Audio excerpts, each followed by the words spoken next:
दोस्तों, आज मैं बात करने जा रहा हूँ भारत के गिने चुने कुछ बेहतरीन अभिनेताओं में से एक विश्वनाथ पाटेकर की, जिन्हें हम फिल्मी दुनिया में नाना पाटेकर के नाम से जानते हैं। दोस्तों, आजकल नाना पाटेकर भले ही बहुत कम फिल्मों में काम करते हों, लेकिन आज भी उनकी एक्टिंग का कोई तोड़ नहीं है। एक अभिनेता के तौर पर नाना पाटेकर की पहचान एंग्री यंग मैन के रूप में है। वैसे तो अमिताभ और मिथुन चक्रवर्ती को भी इसी नाम से बुलाया जा चुका है, लेकिन नाना की एक्टिंग सबसे यूनिक है।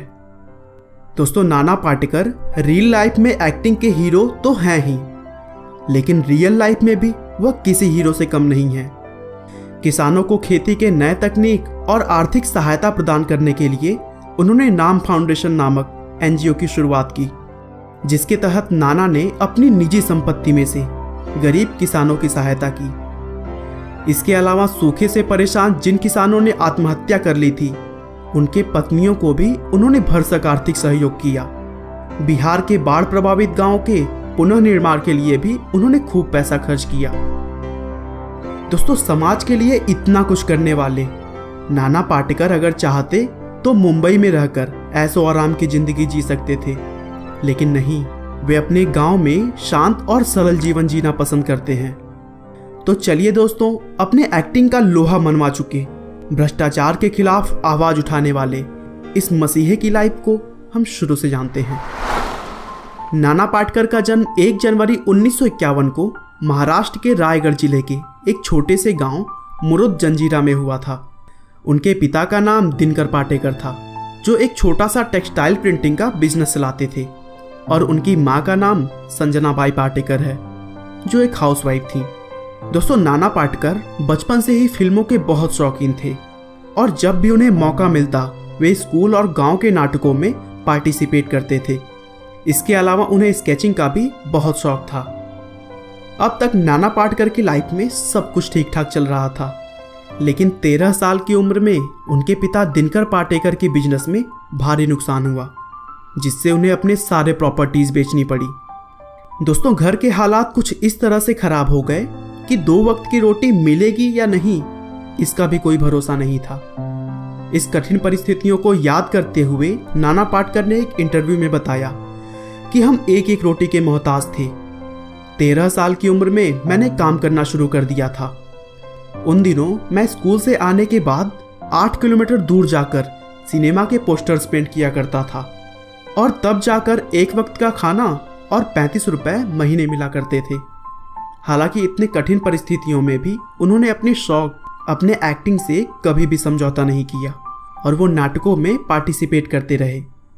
आगे चलकर उन्होंने विजय मेहता के डायरेक्शन में काम किया, और उस समय उनके रोल को इतना सराहा गया कि सभी को यह पता चल गया था कि वे आगे चलकर फिल्मों में जरूर सफल होंगे। आखिरकार मुजफ्फर अली नाम के डायरेक्टर ने उनके टैलेंट को पहचाना, और पहली बार गमन नाम के मूवी में उन्हें एक सपोर्टिंग एक्टर के तौर पर काम मिल गया। हालांकि वह मूवी कुछ ज़्यादा धमाल नहीं मचा सकी, लेकिन कहीं ना कहीं नाना पाटेकर ने अपनी एक्टिंग का छाप छोड़ा, जिसकी वजह से उन्हें आगे चलकर सिंहासन, भालू, रघुमैना और सावित्री नाम के मराठी मूवीज़ में काम मिल गया। लेकिन 1984 में आई आज की आवाज़ मूवी से नाना पाटेकर ने हिंदी फिल्मों में अपनी असली पहचान बनाई, और फिर एक के बाद एक अंकुश, प्रतिघात, मोहरे, परिंदा, यशवंत, अब तक 56, अपहरण, वेलकम और राजनीति जैसी सुपरहिट मूवीज में काम किया। परिंदा, क्रांतिवीर और अग्निसाक्षी के लिए उन्हें नेशनल फिल्म अवार्ड भी दिया जा चुका है। इसके अलावा 4 बार वे फिल्म फेयर अवार्ड और 2 बार स्टार स्क्रीन अवार्ड भी जीत चुके हैं। नाना को उनके बेहतरीन एक्टिंग के लिए 26 जनवरी 2013 को भारत का 4था सर्वोच्च नागरिक पुरस्कार पद्मश्री से भी सम्मानित किया गया। दोस्तों, नाना पाटेकर हमेशा गरीब किसानों की मदद करते आ रहे हैं, और भ्रष्टाचार के खिलाफ आवाज़ उठाने में वो थोड़ा भी नहीं झिझकते हैं। और जैसा कि मैंने पहले ही बताया, उन्होंने नाम फाउंडेशन नामक एक एनजीओ भी खोल रखा है। इसके अलावा बहुत कम लोगों को पता होगा कि वे एक स्केच आर्टिस्ट भी हैं, और कभी कभी वे क्रिमिनल्स की स्केच बनाने में पुलिस की मदद भी करते हैं। नाना पाटेकर के अगर पर्सनल लाइफ की बात करें तो उनकी शादी नीलाकांति पाटेकर से हुई, जिससे उन्हें एक बेटा मल्हार पाटेकर भी हैं। लेकिन वैवाहिक जीवन में समस्याओं के चलते आगे चलकर उनका तलाक हो गया। आपका बहुमूल्य समय देने के लिए बहुत बहुत धन्यवाद। इस वीडियो को लाइक करके आप हमारा मनोबल बढ़ा सकते हैं। दोस्तों, अगर आप हमारे वीडियोस को मिस नहीं करना चाहते तो कृपया चैनल को सब्सक्राइब कर लें। आपको यह कहानी कैसी लगी हमें कमेंट करके ज़रूर बताएं। धन्यवाद।